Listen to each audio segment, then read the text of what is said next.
Welcome to the Armani Talks YouTube channel. I'm your host, Armani Talks. In this channel, I'm helping you level up your communication skills. In this episode, we're entering the world of public speaking. And from here, I'm going to be combining two very counterintuitive phrases together. Faith plus speech anxiety. And from here, there's a combination process which is going to take place. And from there, the end recipient, aka the person who has speech anxiety, is going to get a little thing called hope. Hope is something which is scoffed at nowadays. Hope is no strategy. It doesn't need to be a strategy. Strategies sometimes takes too long and gets a person overthinking. Hope comes in a flash. That flash creates courage. That courage creates an altered behavior, aka getting on that stage. Let's talk about how that's going to happen. But before we do, be sure to drop that like for me right on below. Did you do it? Okay, now let's get started. You see right behind me, there's a poster. This poster has 4 books, and on top of it, there's Armani Talks. But what about what's sandwiched in between the books and Armani Talks? Do you see that? Confidence through communication. Confidence. This word, what does it mean? I hear it used all the time, but what does it exactly mean? Let's leverage Google. Go on and type in confidence plus synonyms. Synonyms for confidence. And there's going to be certain synonyms which pop up that make a lot of sense. Belief. Sounds accurate. Faith. You must have faith in yourself. Sounds accurate. But you know which synonym does not seem accurate? It doesn't seem intuitive. Dependence. Dependence. Whenever I'm picturing confidence, I'm picturing independence. Why did Google put in dependence? Did they make a mistake? No, they were 100% accurate.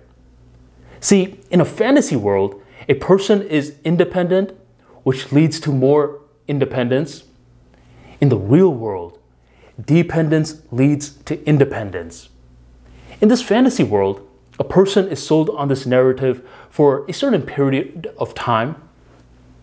Yet, the unfortunate truth is that after a certain period of time, all they are doing is further fueling the ego.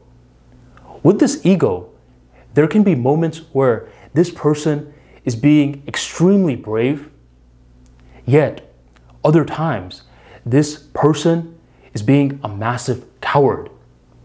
It's because their identity is too invested in each activity that they do. Eventually, hopefully, this person graduates from fantasy land into the real world land. Be dependent so you can be independent. Dependent on what or who? For certain people, they are dependent on God. For other individuals, it could be dependent on circumstances, also known as acceptance. They're okay with whatever comes their way, and they're accepting it. By cultivating an accepting attitude, that's when they build an independent attitude which stands the test of time. And this is true confidence. I want to tell you a story about Samuel and Cameron. These were 2 individuals that I met in Toastmasters that had 2 completely different philosophies. And by understanding their philosophies, we can better move with grace, especially in the world of public speaking. Let's talk about Samuel first. Samuel was roughly in his 60s. He would wear very short pants, and he had the Mr. Pringles mustache, white hair, glasses. You're starting to envision what he looks like. The first day that he came into Toastmasters, he just sat down. He didn't volunteer or anything. He just sat down and observed. Once the meeting was done, Samuel was feeling extremely talkative. He was talking about how much joy that he was feeling at this particular moment. He was spending years and years and years building the courage to come to his first meeting. And here he was. He didn't need to participate. The fact that he was here right now was a win for him. And he said that the next meeting, he was going to think about being a member or not being a member. Next meeting, he was going to make his decision. Next meeting rolls around. And in this meeting, the table topics master, aka the person who picks on different guests to give an impromptu speech, picked on Samuel. He told Samuel to come on stage and give a 1 to 2 minute talk on a random topic. Samuel got on stage. He didn't say a word. He was so nervous. You could see that his knees were shaking. His whole body was shaking. And his face was turning extremely red. He was choking before everyone's eyes. Once he was done, you could tell that Samuel got extremely embarrassed. And once the meeting proceeded to end, I went up to him. But this time, he was not joyous at all. He was humiliated. I asked him if he's coming back next week. Did he make his decision? Are you going to join the club? He said, no, I'm never coming back again. Why not? It's because I just humiliated myself. Everyone's laughing at me. No, they're not. Others aren't even thinking about you right now. Everyone's leaving. But Samuel wasn't having it. He was starting to logic with himself a lot. Well, no, I did so awful here. I don't see a light at the end of the tunnel. No, I'm never coming back here again. I thought he was bluffing. If you're going to spend years and years and years finally coming to the meetings, no way are you going to quit so soon. But wait, Samuel quit too soon. Around that moment, there was another guy that was showing up. His name was Cameron. Cameron, you could tell just by looking at him, he was half black and half white. He dressed extremely preppy. You know, one of those guys with the dress shirts on, and he would wear a skinny tie. Very excited individual in his mid-20s. Very tight pants too. That's something that I noticed about Cameron. Another thing that I noticed about Cameron was that he had extreme enthusiasm. You see, Cameron moved from California to Tampa. For him, he was extremely great in terms of social interactions, yet he would struggle speaking to an audience. This was a problem because for his career, he was trying to become a movie director. He needed to be able to communicate with the actors and actresses. Him being a person with speech anxiety was just not cutting it. He was going to figure out how to give a speech. He was going to figure out how to overcome his speech anxiety. So he started to volunteer for his table topics. Just like Samuel was called, he too was eventually called. Just like Samuel choked, Cameron also choked.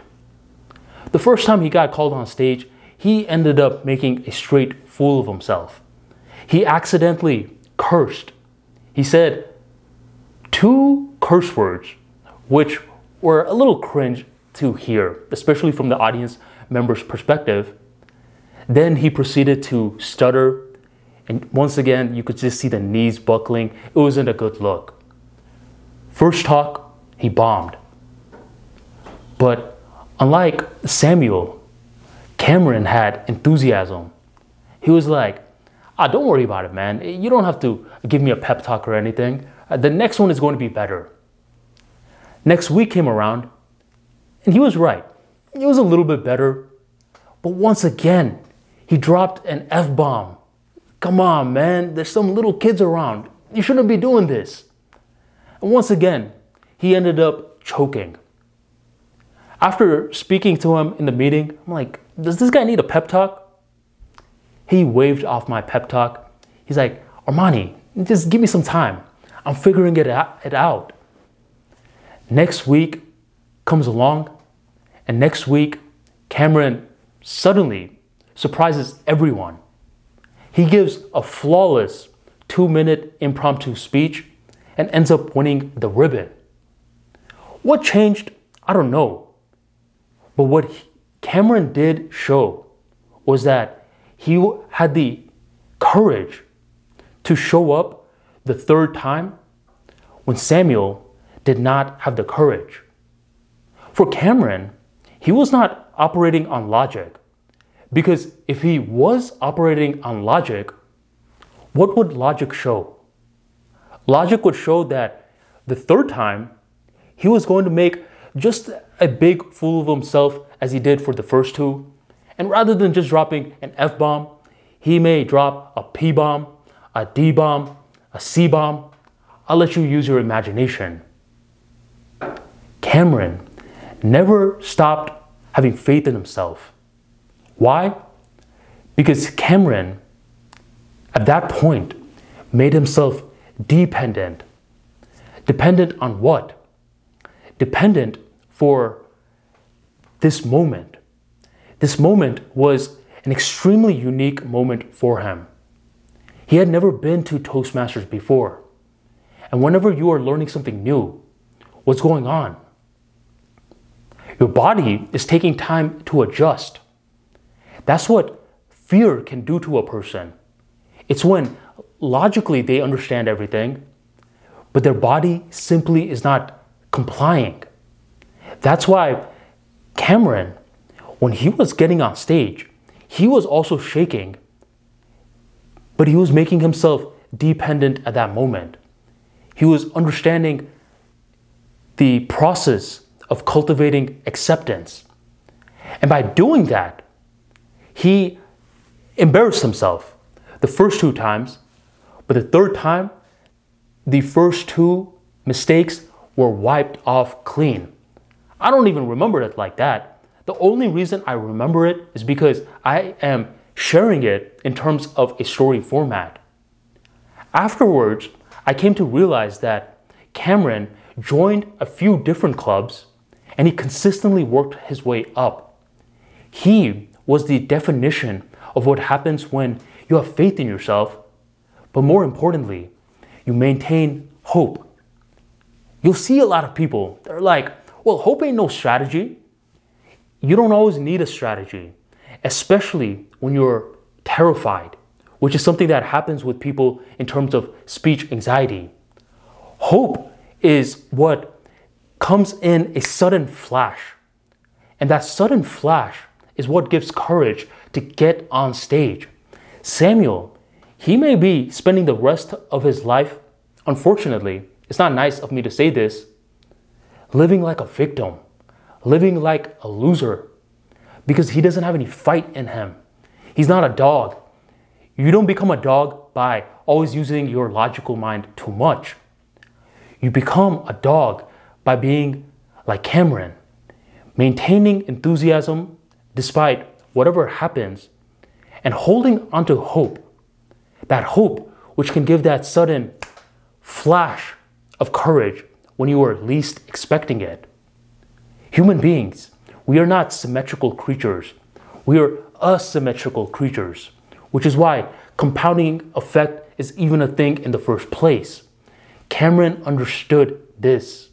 He was able to understand the role that faith has in the world of public speaking and the role that faith has in terms of conquering speech anxiety. When you feel fear, the last thing you want to be doing too much is trying to break everything down with Boolean algebra. Forget all that. Don't be a Samuel. Be a Cameron. Raise your hand and accept what happens next. You must be dependent before you earn the reward of being independent. That's how you conquer speech anxiety. If you want more practical insights like this into the world of public speaking and how to conquer speech anxiety, be sure to check out the Speaking Wizard, which covers topics such as speech anxiety, dealing with it, building faith in oneself, crafting a speech, delivering a speech, and much, much more. To grab a copy, check out the description box or the pinned comment right on below. And thank you for joining the Armani Talks YouTube channel.